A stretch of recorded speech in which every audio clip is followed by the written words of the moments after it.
हरे कृष्ण। ओम अज्ञानतिमिरन्धस्य ज्ञानञ्जनशलाकया चक्षुरुन्मिलितं येन तस्मै श्रीगुरुवे नमः।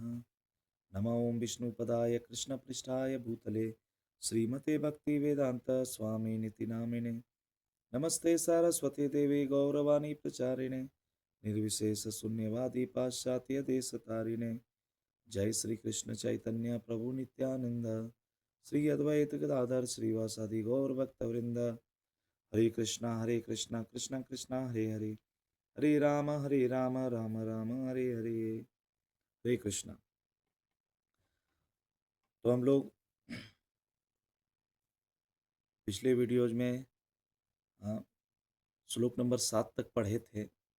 आदि लीला चैप्टर 9 भक्ति का कल्प वृक्ष। श्लोक नंबर 7 तक पढ़े थे। आज हम लोग श्लोक नंबर 8 से स्टार्ट करेंगे। तो श्लोक नंबर 7 में हम लोग क्या पढ़े थे? चैतन्य महाप्रभु ने सोचा मेरा नाम विश्वंभर अर्थात अखिल ब्रह्मांड का पालन करने वाला है। यह नाम तभी सार्थक बनेगा यदि मैं अखिल ब्रह्मांड को भगवत प्रेम से भर दूं, तभी ये जो विश्वंभर नाम है सार्थक होगा। चैतन्य महाप्रभु ऐसा सोचते है ना। तो अगला श्लोक का जो आज हम लोग स्टार्ट करने वाले हैं श्लोक नंबर 8 से, यहाँ से स्टार्ट करेंगे। जय जय श्री चैतन्य जय नित्यानंद, जय द्वैत चंद्र जय गौर भक्त वृंद। एतचिंती लैला प्रभु मालाकार धर्म, नवद्वीपे आरंभिला फलोधान कर्म। इस प्रकार सोचते हुए उन्होंने माली का कार्य स्वीकार किया। चैतन्य महाप्रभु ये सब सोचते हुए माली का कार्य स्वीकार किया और नवद्वीप में एक उद्यान मतलब बगीचा लगाना प्रारंभ किया। श्री चैतन्य मालाकार पृथ्वी वीते आनी, भक्ति कल पत्रुरोपी ला सिंची इच्छा पानी। इस प्रकार महाप्रभु भक्ति रूपी कल्प वृक्ष को इस पृथ्वी पर ले आए। ये भक्ति रूपी जो कल्प वृक्ष है इसको पृथ्वी पर ले आए और स्वयं इसके माली बने। उन्होंने बीज बोया और उसे अपनी इच्छा रूपी जल से सींचा। इस बीज को पृथ्वी लोक पे ले आए और इसका बीज बोया और अपनी इच्छा रूपी जल से उसको सींचा। जय श्री माधव पुरी कृष्ण प्रेम पुरा, भक्ति कल पत्रुते हो प्रथम अंकुरा। कृष्ण भक्ति के आगार श्री माधवेंद्र पुरी की जय हो। वे भक्ति के कल्प वृक्ष हैं और उन्हीं में भक्ति का प्रथम बीज अंकुरित हुआ। माधवेंद्रपुरी, माधवेंद्रपुरी को यहाँ पे कृष्णदास कविराज गोस्वामी कह रहे हैं कि जय हो। स्वयं माधवेंद्रपुरी क्या है? कल्प वृक्ष हैं और उन्हीं में भक्ति का जो बीज था, प्रथम बीज, उसको बोया गया।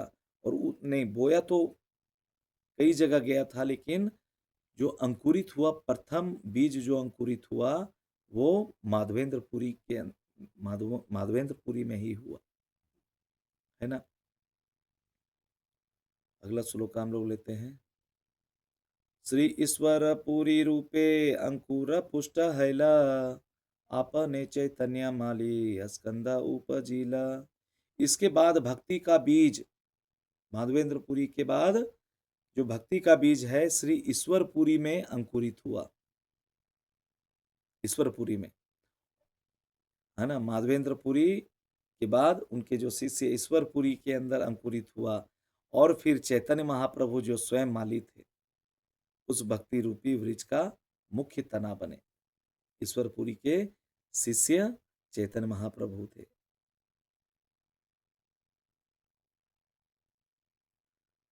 निजा चिंत्य सक्तये माली हंजा स्कंद हया, सकल साखारा से स्कंद मूलाश्रय।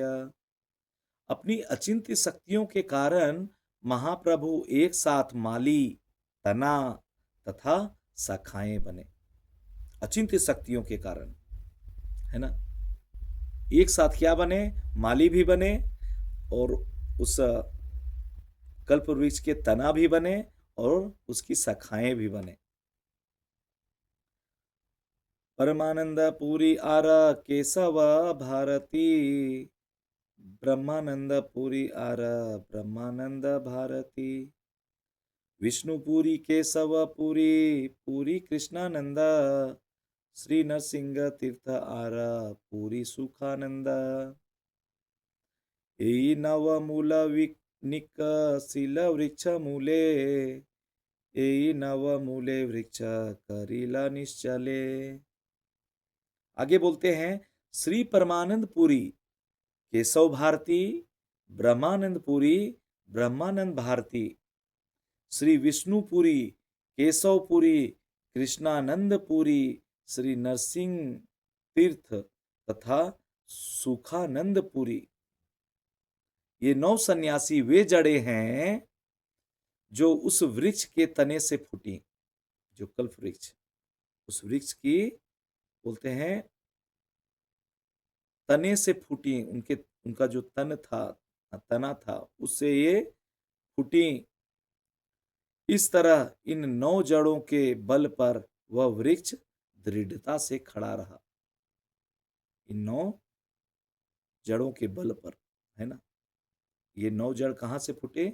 उस कल्प वृक्ष के तनों से, है ना, और इनके ही बल पर ये वृक्ष दृढ़ता से खड़ा रहा, जो कि हम लोग आज भी उसको फॉलो कर रहे हैं, है ना। इन्हीं के बल पे खड़ा रहा है ये जो कल्प वृक्ष है, ये जो भक्ति रूपी प्रेम का जो हम लोग चर्चा कर रहे हैं ना, इन्हीं के बदौलत खड़ा है। आगे हम लोग पढ़ेंगे, मध्य मूला परमानंद पुरी महाधीरा, अष्टादिके अष्टमूला वृक्ष कैलाश स्थिरा।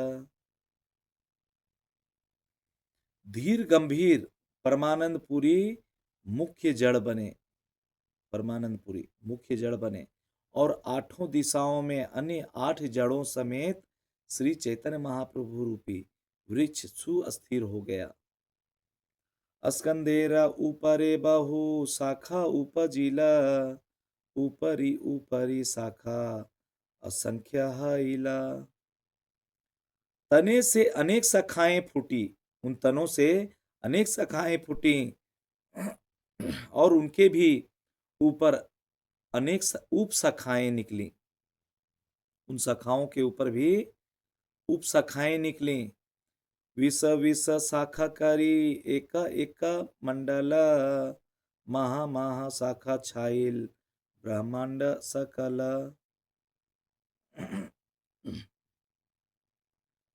इस तरह चैतन्य रूपी वृक्ष की शाखाओं से एक गुच्छा या समाज बना, गुच्छा बोले या समाज, इन शाखाओं से एक समाज बना और बड़ी बड़ी शाखाएं सारे ब्रह्मांड में छा गई।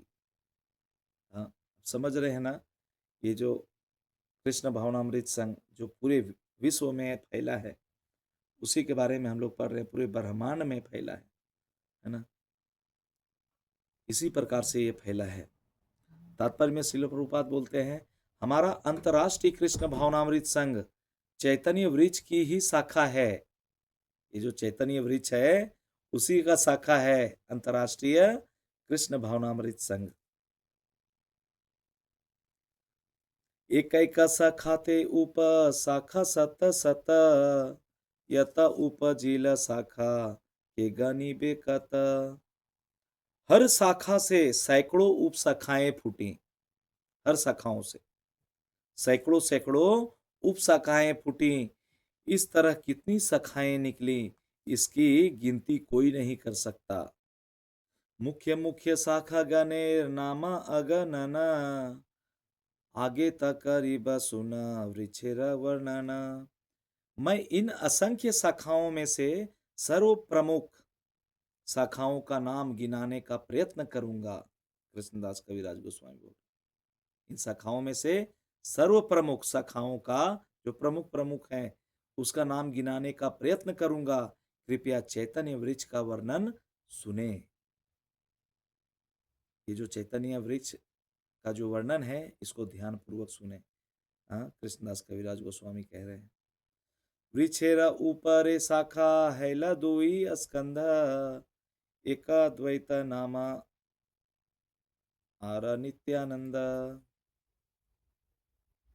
वृक्ष के ऊपरी तने के दो भाग हो गए। वृक्ष की जो ऊपरी जो तने थे उसकी दो भाग हो गए। एक तने का नाम श्री अद्वैत प्रभु तथा दूसरे दूसरे तने का नाम श्री नित्यानंद प्रभु हुआ। ये जो चैतन्य नामक वृक्ष है इसके दो तने हुए। हाँ, एक हुआ अद्वैत प्रभु और दूसरा क्या हुआ, नित्यानंद प्रभु, है ना। सेई दुई स्कंदे बहु शाखा उपजिला तारा उप शाखा गने जगत छाइला। इन दोनों तनों से अनेक शाखाएं एवं उप शाखाएं उत्पन्न हुई।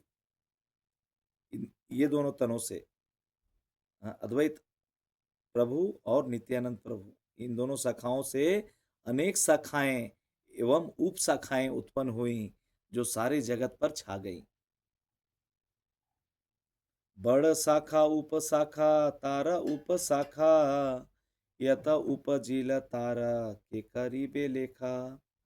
ये शाखाएं तथा उप शाखाएं और उनकी भी उप शाखाएं इतनी अधिक हो गई कि उन सब के विषय में लिख पाना असंभव है। इतना ज्यादा शाखाएं निकली हैं इन सभी से, है ना। शिष्य प्रशिष्य आरा उपशिष्य गण जगत व्यापिल तारा नाही गणना। इस तरह शिष्य, उनके शिष्य और उन सबके प्रशंसक सारे जगत में फैल गए। इन सबको गिना पाना संभव नहीं है। उंगुम्बर वृक्ष ये न फले सर्व अंगे एई मत मत भक्ति वृक्षे सर्वत्र फल त्या लागे। जिस प्रकार विशाल अंजीर वृक्ष में सर्वत्र फल लगते हैं, अंजीर का जो वृक्ष है, विशाल अंजीर वृक्ष में सर्वत्र फल लगते हैं, उसी तरह भक्ति वृक्ष के प्रत्येक अंग में फल लगे। जो भक्ति वृक्ष है, हाँ, प्रत्येक अंग में फल लगे। तात्पर्य में प्रभुपाद बोलते हैं, यह भक्ति वृक्ष इस भौतिक जगत का वृक्ष नहीं है। ये जो भक्ति वृक्ष है यह आध्यात्मिक जगत में उगता है, जहां शरीर के विभिन्न अंगों में अंतर नहीं होता। यह एक प्रकार से चीनी के वृक्ष के समान है, जिसके किसी भी भाग का आस्वादन किया जाए वह सर्वदा मीठा ही लगेगा।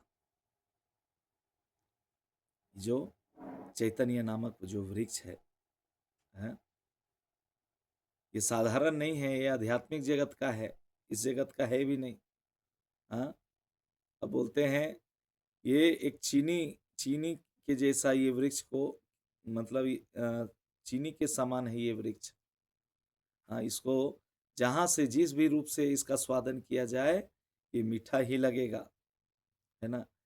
भक्ति वृक्ष में अनेक प्रकार की शाखाएं, पत्तियां और फल होते हैं, किंतु वे सब पूर्ण पुरुषोत्तम भगवान की सेवा के लिए होते हैं।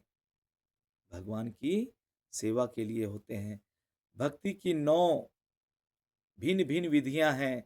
सर्वनम कीर्तनम विष्णु स्मरणम पाद सेवनम अर्चनम वंदनम दास्यम सख्यम आत्मनिवेदनम। किंतु ये सभी भगवान की सेवा के निमित्त हैं। अतएव चाहे कोई श्रवण करे, कीर्तन करे, स्मरण करे या पूजा करे, उसके कृत्यों का एक जैसा ही फल मिलेगा। एक जैसा ही फल मिलेगा, चाहे वो 9 प्रकार के विधि में से किसी एक विधि को अपना ले। हाँ, इन विधियों में किसी एक को भी अपनाया जाए, फल एक ही जैसा मिलेगा। इनमें से कौन सी विधि किसी भक्त के लिए उचित होगी, यह उसकी रुचि पर निर्भर करेगा। आपको क्या चाहिए भाई? आप सेवा करना चाहते हैं, सेवा कीजिए। आप कीर्तन के रूप में सेवा करना चाहते हैं तो आप कीर्तन कीजिए। आप श्रवणम, आप सुन के भगवान को प्रसन्न करना चाहते हैं तो सुन के कीजिए। हाँ, तो आप स्मरण भगवान का ध्यान करके आप भगवान को प्रसन्न करना चाहते हैं तो वो भी कीजिए। सबका फल एक ही जैसा होगा, है ना? ये नहीं कि हम अलग कर रहे हैं, वो अलग कर रहा है तो इसका परिणाम अलग नहीं, सबका फल एक ही जैसा होगा। मूल अस्कंधेर शाखा आर उपशाखा गणे लागिला ये प्रेम फल अमृत के जीने। चूंकि श्री कृष्ण चैतन्य महाप्रभु मूल तना थे, जो श्री कृष्ण चैतन्य महाप्रभु हैं मूल तना थे, अतएव शाखाओं तथा उप शाखाओं में जो फल लगे उसका स्वाद अमृत से भी बढ़कर था। शाखाओं में, उनकी शाखाओं में और उप शाखाओं में जो भी फल लगे उसका स्वाद क्या था? अमृत से भी बढ़कर था। पाकिल ये प्रेम फल अमृत मधुर विलाय चैतन्य माली नाही लय मूला। फल पकते गए, वो जो फल थे, हाँ, चैतन्य नामक जो वृक्ष के फल थे पकते गए और मीठे तथा अमृतमय हो गए। माली श्री चैतन्य महाप्रभु ने उन्हें कोई मूल्य मांगे बिना ही वितरित कर दिया, उसका कोई मूल्य नहीं लिया किसी से, है ना? और सबको वितरण किया, जो भी सामने आया सबको ये वितरित करते गए, इसका कोई चार्ज नहीं किया चैतन्य महाप्रभु ने। त्रिजगते यत आछे धन रत्न मणि एक फलेर मूल्य करी ताहा नाही गनी। यहाँ पे कहते हैं भक्ति के ऐसे एक अमृतमय फल के मूल्य की बराबरी तीनों लोक की सारी संपदा भी नहीं कर सकती। ये जो अमृतमय फल है, हाँ, इसकी मूल्य की बराबरी यहाँ पे बता रहे हैं कृष्णदास कविराज गोस्वामी कि भक्ति के ऐसे एक अमृतमय फल के मूल्य की बराबरी तीनों लोक की सारी संपदा भी नहीं कर सकती। इतना मतलब ये मूल्यवान है। हम लोग इसको कितना ज्यादा सीरियस ले रहे हैं ये हमारे और आपके ऊपर है ना? ये जो अमृतमय फल है जिसको हम लोग चखने का प्रयास कर रहे हैं, इसका मूल्य की बराबरी तीनों लोक बोलते हैं कि तीनों लोक की जो सारी संपदाएं हैं वो भी नहीं कर सकती इसकी बराबरी। मागे वा ना मागे केह पात्र वा अपात्र इहार विचार नहीं जाने देय मात्र। श्री चैतन्य महाप्रभु ने इसका विचार किए बिना ही भक्ति रूपी फल का वितरण किया कि कौन इसे मांगता है और कौन नहीं, अथवा कौन इसको पाने का पात्र है और कौन कुपात्र है। हाँ? बिना विचार किए बिना चैतन्य महाप्रभु इसको वितरित कर रहे थे, ये सोच के नहीं कर रहे थे, हाँ, कि कौन इसको हम मांग रहा है, कौन नहीं मांग रहा है, कौन इसके मतलब इसको पाने के लायक है, कौन नहीं पाने के लायक है। ये सब बिना सोचे बिना बिना विचार किए चैतन्य महाप्रभु ने जो जो आए सामने सभी को वितरित किया, सभी को ये प्रेम धन दिया, है ना? ये जो दिव्य फल है सबको प्रदान किया चैतन्य महाप्रभु ने। चैतन्य महाप्रभु के संकीर्तन आंदोलन का यही सकल सार है। इस संकीर्तन आंदोलन को सुनने या इसमें भाग लेने का पात्र कौन है और कौन नहीं, इस प्रकार का भेदभाव नहीं किया जाता। अतः इसका प्रचार भेदभाव रहित होकर करना चाहिए। इसका जो कृष्ण भावनामृत संघ का जो संकीर्तन आंदोलन का जो प्रचार है, किसी प्रकार का भेदभाव नहीं करना चाहिए कि ये नीच है, ये ऊंच है, ये ब्राह्मण है, ये शूद्र है, हाँ, ये लायक है कि नहीं है, अंधा है, लंगड़ा है, लूला है, काला है, गोरा है, कुछ भी नहीं, हाँ, कोई भेदभाव नहीं करना चाहिए। संकीर्तन आंदोलन के प्रचारकों का एकमात्र प्रयोजन बिना रुकावट के प्रचार कार्य करना होना चाहिए।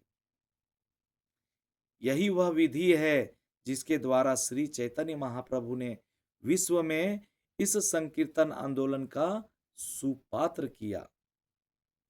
हरे कृष्णा। तो आज हम लोग यहीं रुकेंगे और फिर कल मिलते हैं अगला श्लोका में। आज हम लोग 29 नंबर श्लोका को पढ़े। कल से हम लोग 30वां नंबर श्लोका से आगे बढ़ेंगे। वांछा कल्पतरुभ्यश्च कृपा सिंधुभ्य एव च पतितानां पावनेभ्यो वैष्णवेभ्यो नमो नमः। अनंत कोटि वैष्णव वृंद की जय। श्रील प्रभुपाद की जय। निताई गौर प्रेमानंदे। हरि हरि बोल। हरे कृष्ण।